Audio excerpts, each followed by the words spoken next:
వీరుడండి. ఇంకా వచ్చిన వాళ్ళందరూ వినతి పత్రాలు ఇవ్వటం, తీసుకోవటం. ఇంక మీరు ప్రపంచంలో ఏ సమస్య చెప్పినా సరే నేను సీఎం గారితో మాట్లాడతానంటాడు ఆయన. అంతే. ఆ పత్రాలన్నీ పొట్లాలు కట్టేవాళ్ళ. నేను ఆఖరి సంవత్సరంలో అడిగాను సార్, ఇంకా ఆరు నెలల పార్టీల నుంచి వచ్చి ముందు అడిగా సార్, ఆ కాగితాలన్నీ ఎక్కడ పెట్టారని అడిగా. ఎందుకు అని అడిగాడు. ఇలాగ పార్టీని నమ్ముకుని బోర్డు నష్టపోయి అమ్ముకుంటే ₹1,00,000 వస్తాయేమో సార్, అన్ని కాగితాలు తీసుకుని ఉంటారు మీరు 5 ఏళ్ళ నుంచి అన్న. భుజం మీద కొట్టే నోర్మే అన్నాడు నన్ను. మీరు సజ్జల రామకృష్ణారెడ్డికి జేబులో పెన్ను లాంటి వాళ్ళు అంటగా? జేబులో పెన్లాగే ఉండేవాళ్ళు. అసలు ఒక 1000 మందికి ఫోటోలు తీయించుంటాను సజ్జల రామకృష్ణారెడ్డి దగ్గర. అక్కడ వచ్చిన వాడు అందరూ నన్ను అడిగేవారు, అన్న నువ్వు చెప్తే వింటాడన్నా, ఓ ఫోటో తీయించు, మా వినతిపత్రం ఇప్పించు. వినేవాడా మరి మీరు చెప్తే? వినేవాడంటే విన్నట్టు నటించేవాడు సార్. ఆ నటన పని అయ్యేది కాదు సార్. ఇంత అనుభవం ఉంటే నేను పెద్ద ఎడ్యుకేషనల్ కన్సల్టెంట్ని, కొన్ని వేల మందితో మాట్లాడుంటాను నా జీవితంలో. కానీ సజ్జల్ని చదవడానికి నాకు 4 ఏళ్ళు పట్టింది సార్. ఇంతకు చదవాలా? 4 ఏళ్ళైనా చదవాలా? 4 ఏళ్ల తర్వాత ఏదో కొంత తెలిసింది. ఇంత దుర్మార్గుడు అని. కారణం ఏంటంటే is a double minded man sir.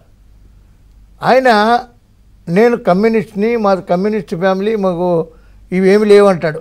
ఏదో వాళ్ళ బ్రదర్ చనిపోతే కూడా మంగళవారం నాటి తీసుకుపోయారు. నేను అడిగా, ఏంటి అలా తీసుకెళ్ళారు అని అంటే, మాకు ఈ సెంటిమెంట్లు ఏం లేవే అన్నాడు. కానీ ఒకరోజు నన్ను పిలిచి, ఎలక్షన్లు ఇంకొక సంవత్సరం ఉన్నాయి, ఏంది జగన్మోహన్ రెడ్డి గారి జాతకం ఎలా చూపించాలి, మరి మీకు ఏం లేవన్నారు కదా అని అడిగా. ఓ రోజు సజ్జల పుట్టినరోజుకి నేను టోపీ పెట్టా. టోపీ పెడితే పురోహితులు వచ్చి అక్షంతలు వేశారు. ఆ టోపీ తీసేయవలసి వచ్చింది. తీసేసి పురోహితులు వెళ్ళిపోయిన తర్వాత మళ్ళా పెట్టా. ఇదేమన్నా అపశకునమా అని అడిగాడు నన్ను. మీకు ఏం లేవు కదా సెంటిమెంట్లు, మళ్ళీ ఇలా డబుల్గా ఉంటారేంటని కూడా అడిగా. అతను డబుల్ కాదండి, 2 కాదు, సజ్జల్లో 3-4 ఉన్నారు. ఓకే. ఇంకా దుర్మార్గంలో పరమ దుర్మార్గుడు సార్. ఓపెన్గా టీవీలో నేను చెప్తున్నా, 6 నెలల ముందు 1.5 year ముందు చెప్పా సజ్జలకి పార్టీ ఓడిపోతుందని.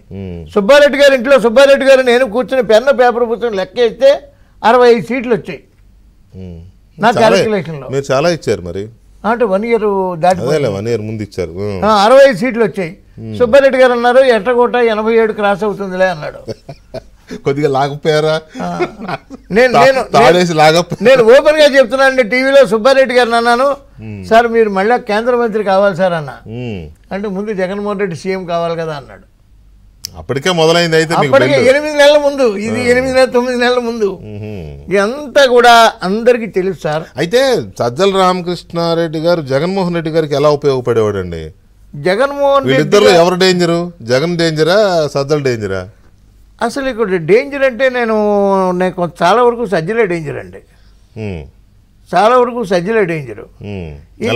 ఎంచేతంటే మంచైనా చెడైనా, ఇప్పుడు ఎన్నికలు అంటే మనం డైరెక్ట్గా సీఎం కాలేం, మనం డైరెక్ట్గా ఎమ్మెల్యే కాలేం, మనం అనుకుంటే ఎంపీ కాలేం.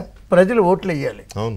ప్రజలు ఓట్లు వేయాలంటే ఇక్కడ చదువుకున్న వాళ్ళు, మేధావులు ఎవరో ఓట్లు వేయకపోయినా అమాయక ప్రజలు అన్ఎడ్యుకేటెడ్ ఓటు వేస్తారేమో అని కనీసం బొట్టనైనా నొక్కాడు ఆయన. ఈయన అంతకంటే దుర్మార్గుడు అండి. ఏ విషయం ఆ సీఎంఓ గడప లోపలికి వెళ్ళనిచ్చేవాడు కాదు.